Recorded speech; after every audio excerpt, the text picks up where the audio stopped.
Right, this is the first of something that we've not done before, which is a jointly hosted BYOC. So you've got your cake, I've got my cake. I'm going to tell you a story about my cake in a minute because I'm very impressed, as is Rachel. So I'm joined today by Simon and Rob. So they're going to just quickly introduce themselves and say who they are, as in persons' names, before I do a wee resume and hand the floor to them. Hi, I'm Simon Young. I'm one of the co-founders of 42, and I'm joined today in the office, in person, and we have been tested, so we're definitely not passing on any nasties, by Rob Hale. Morning. I'm co-founder with Simon and head of solutions design. Fab, and they're one of our partners as well for SRITC. So you've got the three of us today, and as always, we've got Alex with us as well. So it'll be a great session. As you know, many of you, Jenny Milne is the name.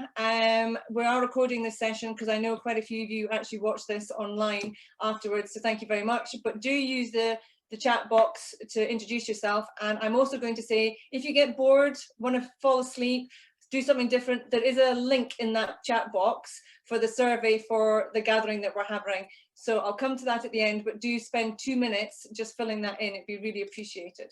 So without further ado, here's my cake. And for some of you, you know my son, okay? And he is aged 11. This is what he made on his own with no adult intervention from start to finish, a lemon cake with a hole in the middle. I'm dead proud of the fact my 11-year-old could do this. He's not going to be on Bake Off, but he's done extremely well to pull that together. So homeschooling does have some benefits. He's made my cake. So as I said, first cafe of the year, which be at BYOC with a host. So for those of you that haven't been to a cafe and those of you that have been to a cafe, there's an extra little bit on this slide. This is just a bit about us, okay? We started in 2018, but as you know, we're all about sharing and supporting, being resourceful, and that's exactly what the guys are going to do today. Providing inspiration, exactly what the guys are going to do today. No pressure. We're all about teamwork, and we're also a very good community.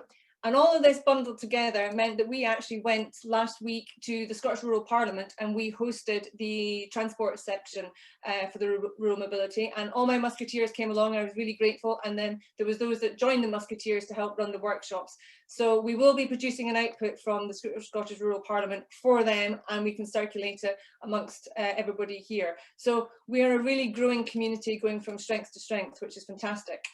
But now, for a change, you're not going to listen to me, you're going to listen to these guys. And I love this slide, so I'm sorry if it offends anybody with a swear word in it, but it says, we build shit that works. And you're hopefully about to find out what that actually is, because they do it. So I'm going to hand the floor over to Simon and Rob. Off you go, guys. Okay, good morning, everyone. I just need to make sure I got my screen sharing. That should, oh, I think I've come and got rid of it.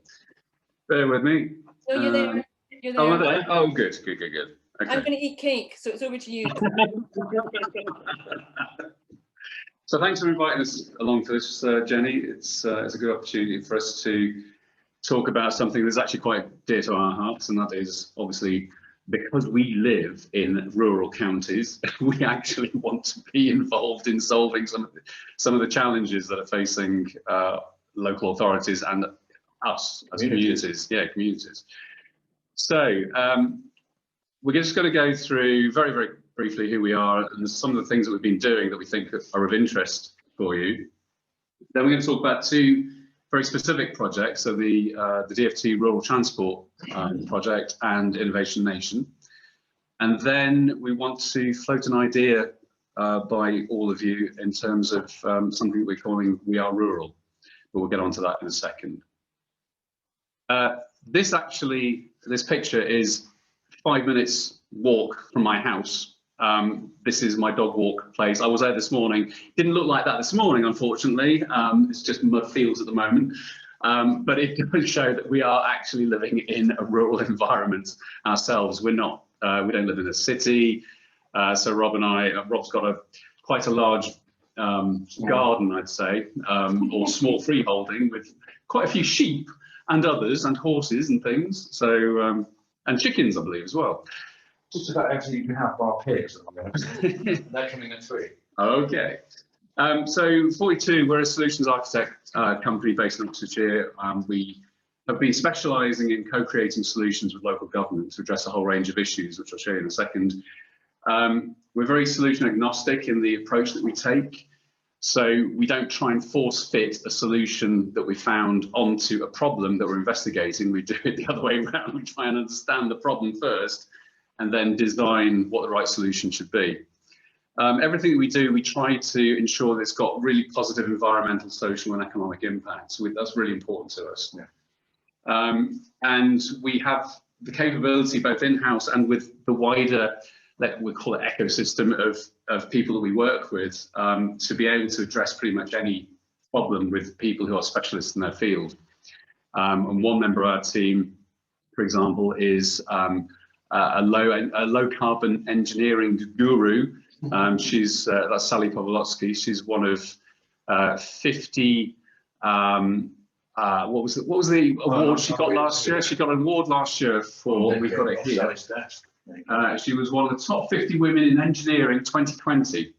So she is hugely helpful in a whole range of different aspects of the work we do. And we look at both digital and physical solutions. So it's not just about creating digital solutions, it's also about some of the physical ones that we do. So just some examples of things that we've been working on, and again, to show you really the breadth of problems that we want to solve and want to address. So child to school transport planning and operational software. So it's something we call Shepherd. We're working with the council at the moment on developing a software app that allows drivers to track which students have got onto the buses in order that the council knows who is travelling on that bus, how much capacity they've got, whether the bus is on time, because apparently they get a huge number of questions from parents as to how the buses are running. Do you want to? Yeah, no. I was just thinking it's a massive resource drain for them. So what we've done is we've come in a bit more of a holistic approach. So looking at everything from what is my fleet, where's my demand, what's my fleet need to look like, how am I servicing this at the moment, what's my real ridership numbers, all the way through to actually the automatic payments as well. So it's a completely holistic approach to a problem that is costing them a fortune. We reckon we can probably save them around about £1.5 million in their first year. So fingers crossed, we just launched it and we're kicking out the door now. Then also things like innovation partnership procurement. So the Oxfordshire mobility model was a way of having a better data platform to be able to do planning for transport in Oxfordshire, and the innovation partnership procurement. We were I think the first one that was launched in the UK. The first and only, okay. For a local authority, yeah. So then that was a massive procurement process to try and get solution designers to come together as a consortia to develop a specific solution for the county, as opposed to, again, force fitting something that's already out there that costs a massive amount of money. And I think that basically the way that it was being done was broken. So I'm sorry if there's any consultants, engineering or modelling consultants on the call, but what we noticed was that because we were coming in from a local authority perspective, what we noticed was that they were getting charged an awful lot of money to get an answer that said maybe, and it was just a really broken mechanism. So what we did was we worked with them. So look, you need to democratise this, bring it back in-house, and actually sort of change the way that this is being done. So it was not just the modelling stuff, which was actually pretty groundbreaking, I'd say, wasn't it? Yeah. So yeah, it was actually the business model as well. And again, the aim there is to get massive economic savings for the county, so they're not wasting millions of pounds on making rubbish decisions. Yeah, and to have something they can actually make proper transport decisions based on, because that has definitely been the problem, is that they're making decisions in the dark, basically. There isn't the data that's required. That leads us on to the Smart County project. So the county wanted to upgrade their street lighting, but initially they were only looking at upgrading street lighting to LEDs.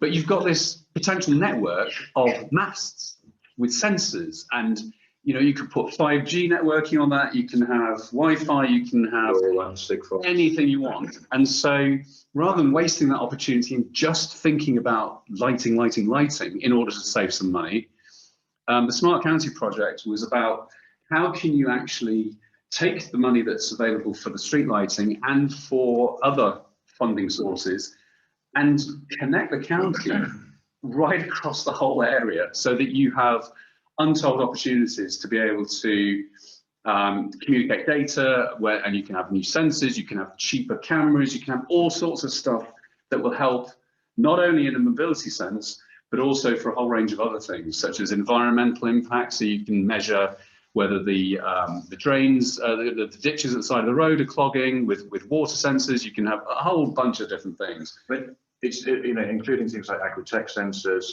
child school, sorry, not child school, but adult social care, social deprivation, energy poverty, basically just putting that data capability layer and that connectivity layer in to actually enable the sort of the, sounds a bit cheesy, but the sort of the innovative ecosystem that exists across the area to actually sort of step forward and to have that platform so they could actually go, right, okay, there's nothing in our way, now we can actually sort of implement these ideas and get them going. So that's really what we're trying to do with that, and that's due to go live. So it's been 2 years, I think, in the planning. And that's due to go live in December this year. But actually, this is, I mean, it's sort of tying into the other data platforms that Simon will probably touch on in a minute. So then we've also got the Community OS geospatial data. So Community OS is basically, it's an idea about how do you create a data platform that you can manage your county with. And you need the smart county elements in order to be able to have the Community OS platform. So again, it's how do you then bring all that data together and how can you make really sensible decisions based on what that data is showing. And if you can use geospatial visualization to be able to see or to map where need is, you can then of course plan for where you have to put in your supply to meet that demand.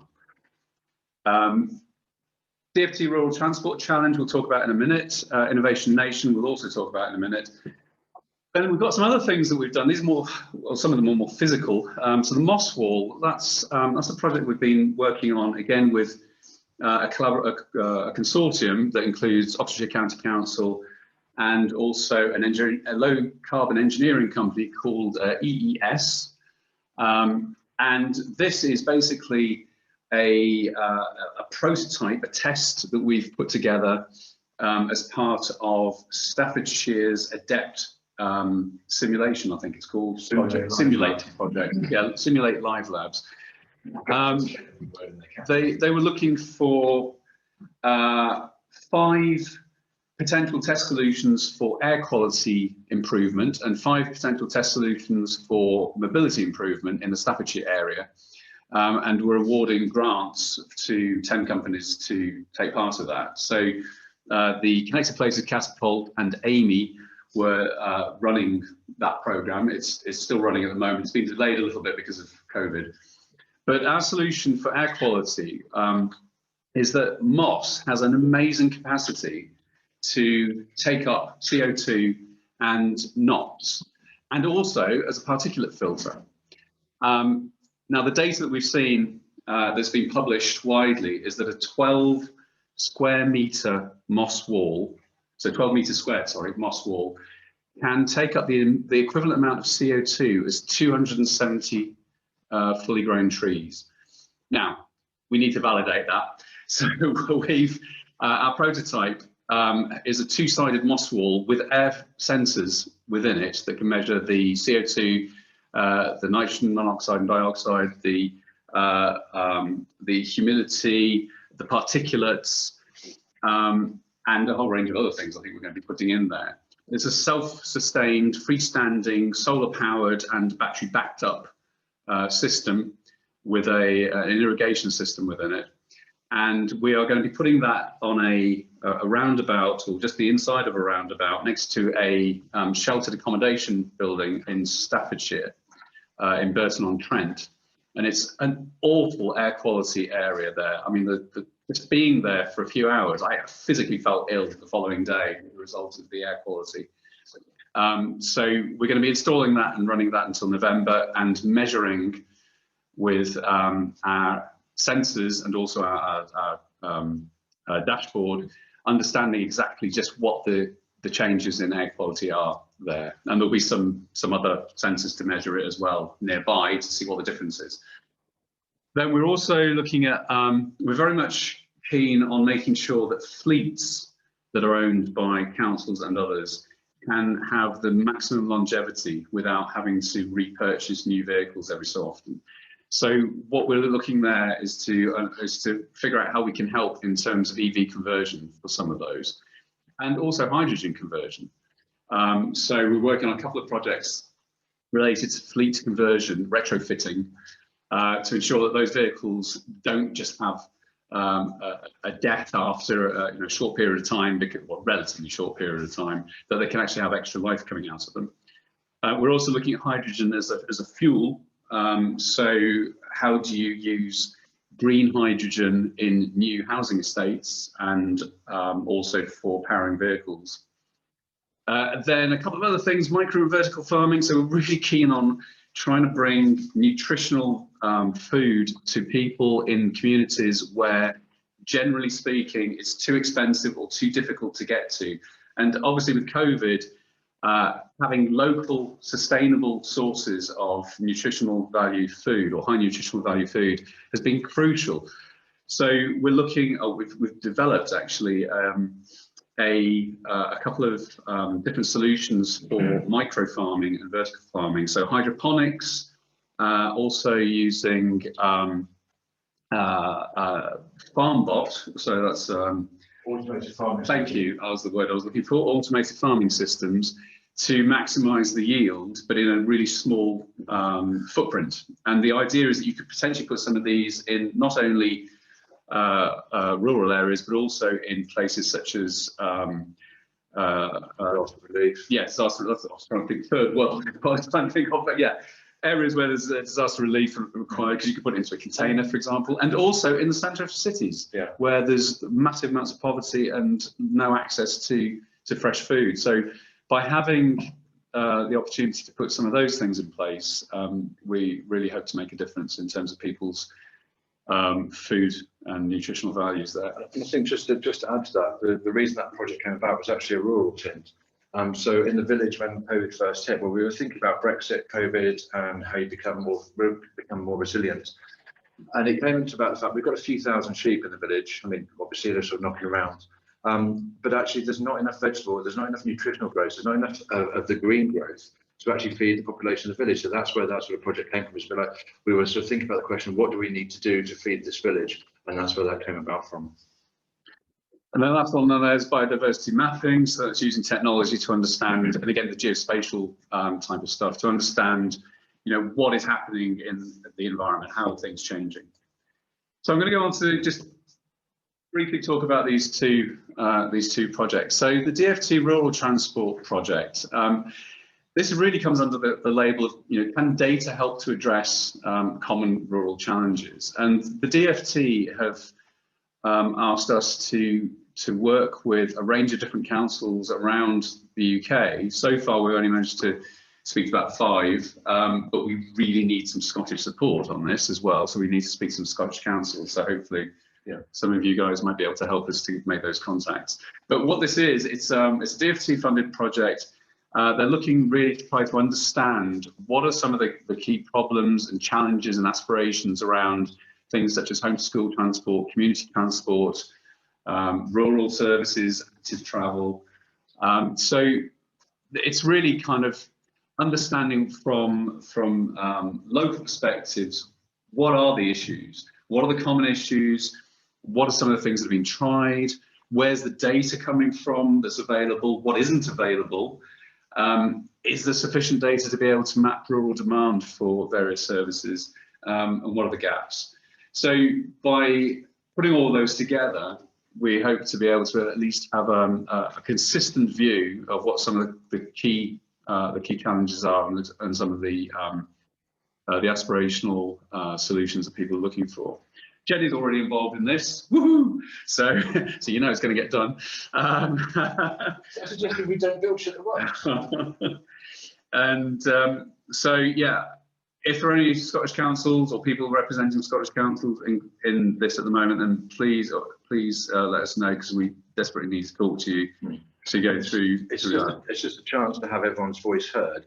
And just to add to this as well, this isn't a project that's just going to go away. What we've agreed with DFT and also with Innovate and the other partners, Fire Innovation Nation, is that we're going to be sort of keeping this conversation going the entire time, because problems aren't static. You know, challenges and opportunities aren't static. And I think the problem is that when the DFT or others look at something like that, they just go, right, there's a snapshot of where it is now. And if we don't have that continual sort of, not lobbying and pressure, but if we don't have that continual flow of data, flow of information and community engagement, it's just never going to change. So that's why we're asking people to keep getting involved, please. Absolutely. The other one, Innovation Nation. So this was funded by Innovate UK and Department of Transport and us to a certain extent. And this started off as an idea of a knowledge sharing platform for local authorities. And it was initially the sort of catalyst for this was there are so many projects that are being funded by Innovate UK that are just the same thing that have already been done. So why don't we have one place where you can see and learn what has been done, what has worked, what hasn't worked, you know, from a local authority perspective, in order to be able to sort of fast track towards solutions that might already have been developed, rather than reinventing the wheel and wasting public money yet again on doing a feasibility study on something that's been done 10 times already, not necessarily in a specific area, but somewhere else. But you just didn't know about it. So we wanted to create this platform that initially would bring all these projects into one place, but actually this is much more than just a project kind of repository. It's about having a community of people who are trying to solve the same sort of problems around the entire UK. And so it's been developed effectively as a community, a safe space effectively for local authorities to be able to ask questions and discuss things. It's only for local authorities and public bodies. At the moment, there's no private organisation involvement in that. Now, that's something possibly we might change at some point, but having separated areas, because we want to give the local authorities the chance to discuss some of those solutions that are out there, or some of the things they've tried, without some, you know, consultant waging in and say, oh yes, we can help you with that for £20 million. So, you know, it's really a means of then also generating what those discussions should be, and co-creating and collaborating, and ultimately putting their small amounts of funding together to come up with a single solution that all of the participants or all of those involved in that particular discussion can then use. And it will save a fortune for those local authorities to be able to come up with those solutions. And we just want to eliminate all of the duplication, the wasted spend. I think it is. It's about getting people to keep talking to each other. We were so sick of hearing, oh, I wish I'd known that, or where did you get this data from, or any of these other things. So it was just, to us, it was the logical thing. And it's really in an alpha release at the moment. I mean, if you're a government body or local authority, more than happy to share the link, go and have a look, have a play with it. If there's a couple of you who want to have a look at it, more than also happy to sort of set up a call and we can walk you through what's there. But we've got a full digital community. We've got all the sort of notice boards, the groups, the challenges. And what we wanted to do was not have any rules in that community. So we're allowing sort of local authorities to come in and create their own sort of task forces and groups and things like that. And it's, you know, it's starting to gather a little bit of steam. It's early days yet, but over the next sort of couple of months, what we're really hoping is that we sort of start to see the numbers sort of pick up. And at the end of the day, we're only providing the tools. It's there for people to get the most out of it. You know, if it's useful, brilliant. We'll keep supporting it, and we'll keep innovating with it the whole time and listening to what people want. But if it's not useful, then we'll just bin it. But do you know what I mean? It's an experiment. Let's see what we can do. Or change it, depending on what people need. Or was I being too extreme? So now the focus of Innovation Nation is on mobility at the moment. So it's only mobility projects. But of course, there's no reason why you couldn't have something that was related to other areas, which brings us on to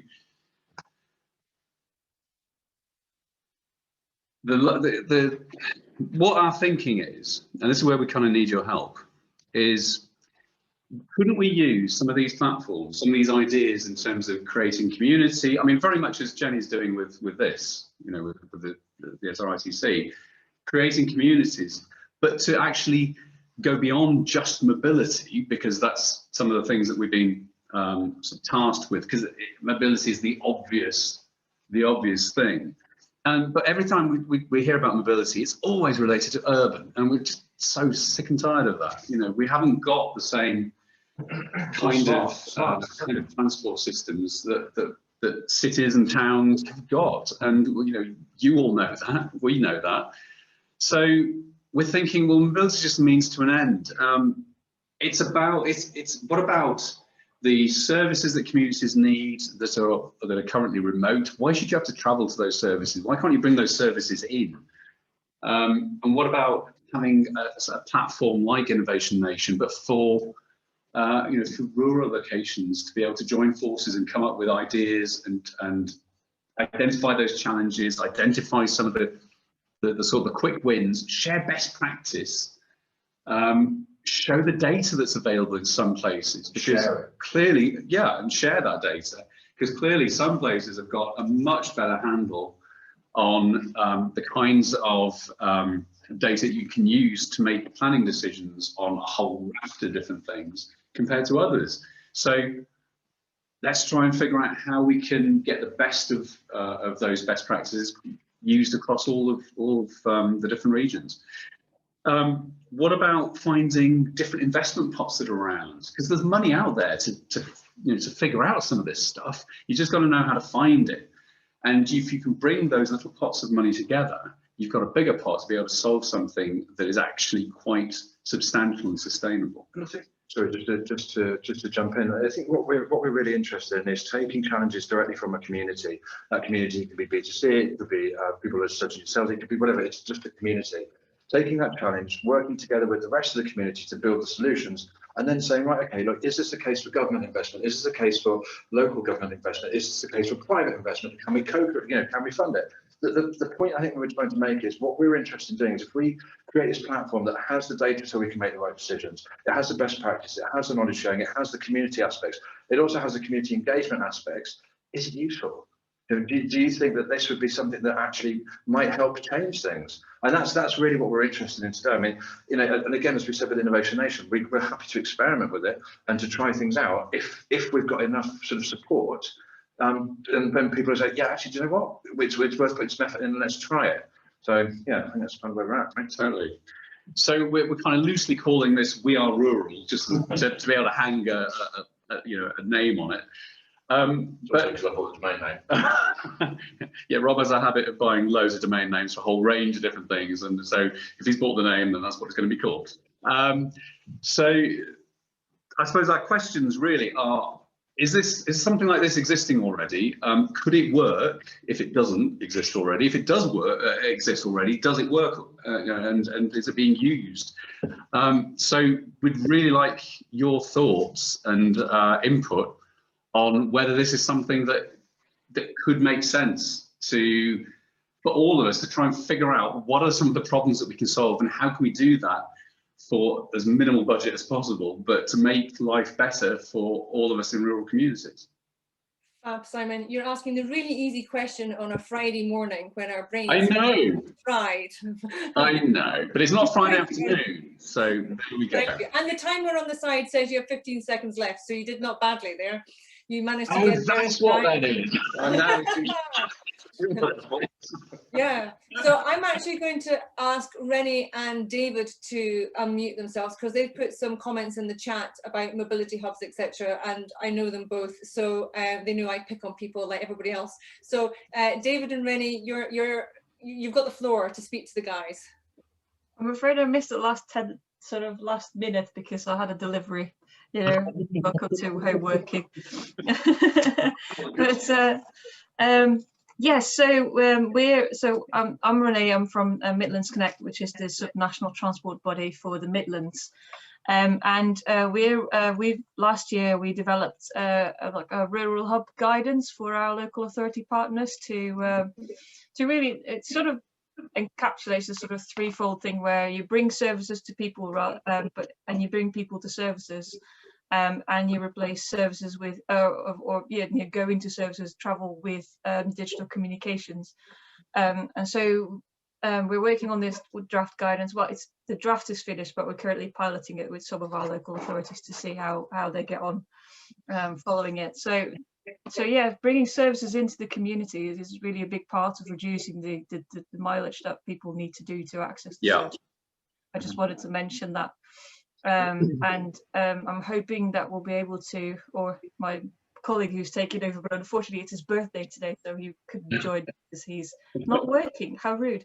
But he's got cake, Rennie, though. He's got cake. He's probably got cake, yes, unlike me, but the croissant was nice. It didn't last very long. But yeah, so we're hoping to launch that and make that public later on in the year, probably in autumn. Fantastic. And Rennie, can we, if you want to, we're happy to open up the Innovation Nation so you can promote it through there. You can set up your own community groups if you want to sort of engage your members in it, or anything we can do to support you there. I'd be more than happy to have a look at it for you. Yeah, so I spoke to Jenny on Tuesday and she actually mentioned it. So it's on our list of things to look at. But it's you know, with financial year end and me going on maternity leave next week, it's been a bit chaotic. I just think it's a great opportunity for this rural theme not to be doubled up throughout the whole of the UK. If we can bring, I've been barking on about this for years, if we can bring all the practices and the good practices and the policies and what people have done into one cohort, fab. Do you know what I mean? A lot of savings to be made, but a lot of sharing of learning to be achieved as well. So I think that, for me, that's the key bit about what's been developed here. This is actually one of the things I put in our response to the DFT's recent call for evidence on the future of rural mobility strategy. Is, you know, it's all great that we're all doing these pilots, but actually at some point we're going to have to move on from pilots and bring it to actually doing something for the longer term, because, you know, just because something works for 6 months doesn't mean that it might work in a long term, and vice versa. Sometimes things just take a little bit longer to take off. So yeah, that sort of sharing knowledge and learning and all those sort of things, it's just something that it's a role that we as Midlands Connect are trying to take as well within our rural communities, or with our rural authorities as well. So we had a meeting with all our rural local authorities a couple of weeks ago, where one of the things came up was, for example, demand responsive transport and how the back office for that works, and you know, sharing knowledge on that sort of front. So absolutely trying to do that for our local authorities there. I'm going to pick on David, and then I'm going to pick on Ranald Robertson, because David and Rennie are both south of the border and Ranald's north of the border, and could give his viewpoint on what we could do in Scotland with us. David. Yeah, no, I'm almost in Wales. In fact, if I look out the window, I can look into Wales. So I almost cover the extra nation. But yeah, no, it's really interesting. It gels about the urban centric this and the urban centric that. Yeah, no, I'm not going to add to the minefield of strong language, but I think everybody can kind of establish what my thinking is about it. Generally, the messaging we get is just complete rubbish, and it, you know. And the problem is you talk about silos, even within obviously the organisational, you know, the DFT and things like that, we get silos. We're to kind of give a little bit of background to myself, I'm not just a lunatic that Jenny's invited along. I'm a technical director of a rural technologies company. Project that we're working on at the moment is looking at exactly that. How do you make rural mobility work in a rural environment? And rebadging Uber and probably slapping rural after it and chucking it into the countryside and saying, there you go, we fixed it for you, isn't the solution. So we've made all kinds of crazy noises around things like, if you want to attempt to hit net carbon zero, your current decarbonisation strategy is just switching everybody into an EV and things like that for our local authority. So I'm fairly outspoken. You'll probably gather this from me, but I put a bit of a hand grenade into the local authority strategy and basically said their strategy was floated between dangerous and insane. So they've asked me to go and talk to them about it. So that'll be interesting.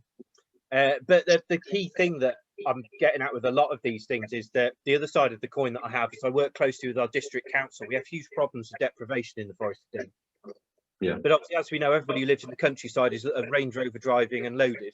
We don't have deprivation in the countryside because it's not as easy to get at. We also have problems I would just like a Range Rover because I'm carless at the moment. So I would take any car that anybody is willing to give to me, because as Ken knows, 3 miles up the road from me, if I don't have a car, and a few people on the call know me well enough, if I don't have a car, I have no access to a bus or whatever. So if you want to give me a Range Rover, I'm quite happy to take it. That's absolutely fine. I'm sure we'll just, you know, give you a shout out or something and explain how it'll benefit Land Rover, and it'll be fine. You know, you might have to sell your soul, but it'll be fine. But yeah, but it's really interesting. I mean, I approached this from the fact that, having grown up in the countryside, I grew up in Lincolnshire, and because I was a kid, I went everywhere on a bike, but we didn't think about buses because, well, there weren't buses, so we went everywhere by bike. Now, I just thought that was kind of a mindset I got into, and then realised that actually in the countryside, there's still no solution. And by the 21st century. Now, I'm also a director of our local economic partnership, so we work closely with the district council from that point of view, looking at trying to set a strategy for 2050 around what our rural community will look like. Bearing in mind that this kind of came straight off the back of the local authority strategy for our area, as was, we should be a regional park. And as our leader of our council described it, was just so the townies can come and look at the yokels throwing mud at each other. So I'm not alone in my cynicism as to government strategy, but it just, everything about all of the strategies and the thinking at the moment is so urban centric. And when you say to them, so how do you do it when you've only literally got 10 people in a village? How will you make that work? Because having a double decker bus doing this or that isn't a strategy. A demand responsive is questionable. Feedback that we've had back from people is that once you get beyond about 5 people in a rural environment, you start breaking the journey up so much for the 6th person that they start having a negative perception of the travel. So there's some question marks about even putting a minibus on the road around whether it's effective. Yeah, a lot of strategy is not built around all public domain vehicles, because we do have taxis and things like that do exist, and it's quite incredible actually. So the project we've looked at is looking at bottom end publicly available vehicles. So at the moment it's just taxis and buses, style rider community transport. We identified the fact there's no data. I mean, absolutely no data that's of any use to anybody. But what we also identified though is that forward thinking, nobody knows how to get there. So I think trying to create a platform that you guys are talking about, where A, lunatics like me can go and have a bit of a moan, but B, actually find out about what other people are doing. Yeah, I think it would be fantastic, because actually what we've discovered is in this place the marketing trumps actual delivery.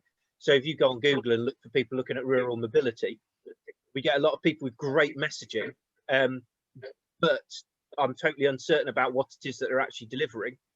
And what we need is actually much more bottom up, you know, what people are really doing in the real world and how we can leverage that. Well, that leads nicely. I am picking on Ronald Robertson here, because I think he can actually address some of this, being a practical person as well as a policy person, and also being north of the border, saying we've been talking about Englandshire. So Ronald. Hi Jenny, hi everyone. Yeah, I think generally speaking, in terms of what Simon and Rob have outlined, I do think a central resource that's rural in the UK context would be useful. I think it is helpful to have. I mean, we do have probably, and I think in terms of trying to find out some of that, hooking into Scottish local authorities about some of the data that you're looking for, Simon. I would say if it's in the transport context, your avenues best would be ADCO, Scots, and maybe the RTPs collectively. And we do all, in all of those spaces, probably ask questions about the same challenges. And ADCO's UK wide, so it's not just limited to the Scottish only challenges. So we probably will put those questions out there. We probably will share some of the responses. We'll have a good amount of sight and learning that we can share from what's been tried elsewhere. But I think still having something, and there might often be, you know, related challenges in other sectors. As again, you know, the learnings might be useful. The street lighting example that you gave is an interesting one, and that certainly resonates for some of our own work in the past, trying to do things like mesh networks for UTMC as well. You know, spurring into the urban area where you might want to hang Wi-Fi, public space Wi-Fi and things like that off that as well. So yeah, no, a lot of good practice there. I think René's point about piloting it out resonated, because I do think that the piloting thing can bring its own challenges. It can actually put a lot of us in a competitive space as well. We've got a lot of funding that's thrown out there on a challenge basis at the moment, which, yes, you can work towards sustainability, but also it means that you're pitting local authority versus local authority, community against community, region against region.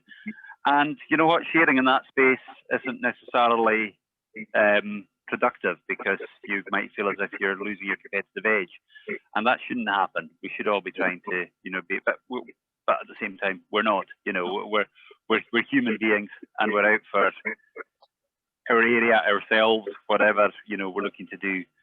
So I do think that all talks back to René's point that we need sustainable funding for the right challenges to ensure that we build properly.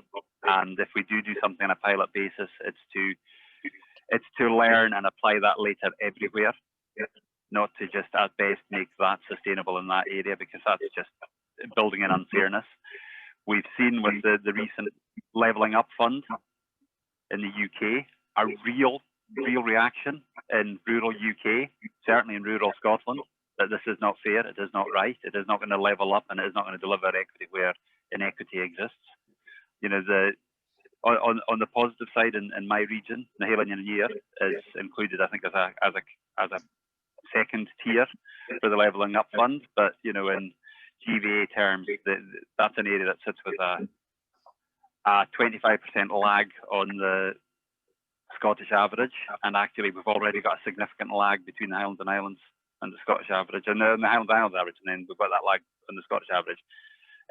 You know, yet in the past, it's an area that enjoyed Objective 1 intervention at an EU level pre the east move of the European Union that saw that change. So I think actually we've seen urban recognised as an area that needs particular tools and measures, and the same hasn't happened in rural. We're seeing it in bus terms in north of the border in Scotland at the moment with the Bus Partnership Fund, which is going to have a primary focus to address congestion as a negative impact on bus services. So hopefully we will make bus journey time running more attractive as an alternative to the car. That's £500 million with no comparable investment for those areas where the issue is that we've lost 1 in 5 of Scotland's subsidised bus services in the past 10 years. And of course, subsidised means they're mostly where fare box isn't driving the network, so it means it's rural primarily.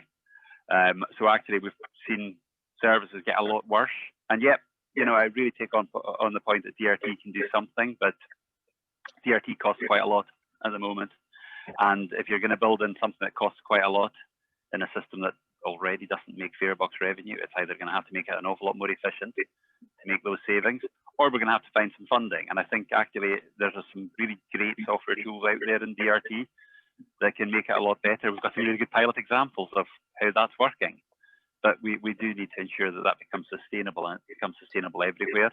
So yes, and you know, DRT could be something in an urban area. I would think that should become something that works commercially in an urban area, because you can replace fixed rate mileage and fixed costs with something that is a more sweated asset that works more effectively. But at the same time, we need to just recognise whether it means that, you know, it shouldn't just be happening in the transport space, because transport is derived demand, and how can we change the demand pattern on. And we're with René as well. We think the community hub working model could be a good one, alongside the home working model. There are opportunities coming out of the pandemic for people who have already shown a desire to live in areas like mine, but we need to facilitate and enable that. And what we've actually been seeing is a lot of public services centralising, health services centralising. Raigmore Hospital currently sees about 350 trips a week from the Isle of Skye into the hospital that's 2.5 hours away in Inverness, you know, when there are hospitals that are, you know, that should be covered more locally. And we must be open to maybe, you know, aggregating services much more locally and not always having to go these distances. And it's a challenge in the Highlands and Islands. There's a lot of positives in the National Transport Strategy for Scotland. Some of them might be things like, you know, the ability to do a day's work in Scotland's, the nation's capital and largest city from every part of Scotland. You know, that means we need to fly to do that, and it needs to be affordable for people to fly from our most remote areas and islands into the nation's centre. And we're still a long way short from that at the moment. But if we actually have a vision, and the NTS has set a really good positive statement and vision that will look to tackle some of the inequalities that exist in the country. But see, you know, we're all guilty of setting out something in policy and strategy terms, and then the minute you start trying to implement that in programme terms, you end up falling back on, let's focus on where most people live, so we're getting the biggest bang for the buck. And why on earth would anybody want to live outside of the, you know, outside of these efficient networks that we have in the most populated areas? And what we really need to have is a real exercise in rewilding the Highlands and Islands. You know, heaven forbid we try and have people living there, and actually start addressing what has been decades and centuries of population decline and asset stripping, that we actually might want to reverse that by building, you know, injecting new life and lifeblood and population into these areas. And some could argue, Ranald, that COVID has actually done some of that to rural areas, that it's actually moved that population and that desire to visit the rural areas. It's put it on the agenda even more. It's certainly sure. There's probably heat spots in that, but at the same time, we also need to recognise the challenges that if we move people to those areas, we still need to address the housing issues that have dogged these areas for decades as well. So we're already needing a lot more housing in these areas to sustain existing populations. So actually you might exacerbate the problems that we've had by moving in people, and actually you might just move out others that you want to retain as well. Expectations to be managed, because certain people moving to the areas will have these expectations about connectivity, etc., etc. Therein lies another whole session that we could run on. I'm going to quickly ask Ken Gordon if something like what Simon and Rob have proposed, before we finish up shortly. I'm going to then pick on Suzanne very briefly and then conclude, that if something like that would be useful from your point of view as a community that's starting out. And obviously, as I've said, Ken is about 3 miles away from me, so I'm doing my best to help him out in the transport side of things. Yes, thank you very much. And Jenny's done a lot for us on the transport side, and introduced us to Suzanne, who's given us lots of leads. And I would like to think, as a result of that, Aberdeenshire Council has noticed us, and we've just had it confirmed that they are going to fund the purchase of land to give us a link to our nearest town where most of us go shopping. So very, very important to do that. And our background is, we are a group of engineers and architects, and we feel that we need to tackle climate change. Each individual has to do it. We think it's going to work better as a community, and we've got some very ambitious projects that we want to run, because we feel that net zero is not good enough. It's zero we need. We also feel that the dates are too far away, and that by putting our minds to it, we can pull these dates in. So we really, we sort of started out on this from retrofitting our homes, which is not the purpose of this forum at the moment, but you know, to do it properly, we have to move people out of their houses. You just can't mess about with it. It's either do it right or not do it at all. Yeah. So we feel that this can be done as a community, and that will be great. We also want to look at generating our own electricity, and we're great supporters of the local energy bill, so that, you know, if we create electricity locally, we can sell it locally rather than have to just pump it into the grid. So so that really is a very brief overview of what we're trying to do here. And you know, we obviously would like to share these ideas, and there's so many good things that have come up this morning. I've been writing notes frantically to Before we conclude, Ken, I'm quickly ask, yes, no, would something like this help you as a community? Yes, no? Yes. Okay, Great. Suzanne, my question to you is, and again, yes, no, because we're running out of time, does Cycling UK keep some form of database of all the projects they do? And if yes, is that something that could be pulled into this? What do you mean by database? Well, you've obviously got a lot of projects that happen. How do you keep track of all those projects and share those projects? We've got an evaluation manager who deals with all of our data to ensure we can show our impact. Soon everything will be on our website. It's an uphill battle with comms to get everything up there, but I can share that when everything's up. We've got a whole new rural programme starting next week in theory.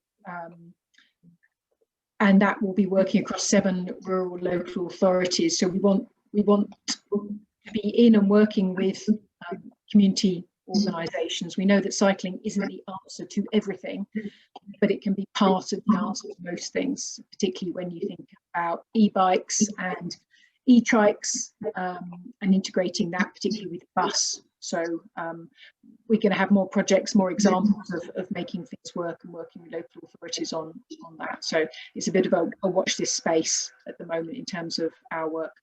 Fab, cracking. I'm going to ask Simon to stop sharing so I can give you the last bits of information before everybody else runs off. So if I share, you've all got the link, if you haven't done it already, in the chat for the survey. This is so that we can work out for the gathering what we want to do. Are we going to have it fully in person, hybrid? Are we going to have it online? What do we want? So A, can you do the survey? It's 10 quick questions so we know what you would like to do. But B, you can put a save the date in the diary. We'll give you the links in an email later tonight or on Monday so that you can get it saved into your diary. On which note, Ranald kindly linked into some of this that's happening. Next month, we've got an open cafe so we can discuss anything and everything. So I'm expecting David to give me a list of things that we're going to discuss next week or next month. Then after that, Ranald touched on a case that they've been doing with DRT, and that's the routing company. And they're going to give you warts and all. Matt's had to disappear to another meeting. Warts and all of what's been going on. And that includes actually going on to a different plan because they don't have the data, or they didn't have the data at the beginning. And then we're going to conclude with the ITF working group on the periphery, which I sit on. We'll get a bit of a synopsis of all the work that we've been doing on rural mobility. And then, believe it or not, folks, that's summer. How did that happen? We'll be out of lockdown by that point in time, won't we? So just a few reminders, as I said, we did the Scottish Rural Parliament. I thank everybody for their help with that, and we will get you the information from that in due course. You've got your various surveys and you've got your save the date there to focus on. And then finally, I've got to say thank you to the guys, Simon and Rob, as partners. They help with some financing of SRITC, but we're always on the lookout for some more because, as you all know, we're all volunteers in this. But a lot of things come out of my bank account. It'd be really appreciated, and Alex's, if we can get the funds to cover some of this. So even if you want to help support the cafes for a mere £75, it'd be really appreciated. So we're also looking for people to help contribute towards the running of the gathering, no matter what shape or form that takes. So that's it for me. If anybody wants to be put in touch with anybody, then let me know and I can help make that happen.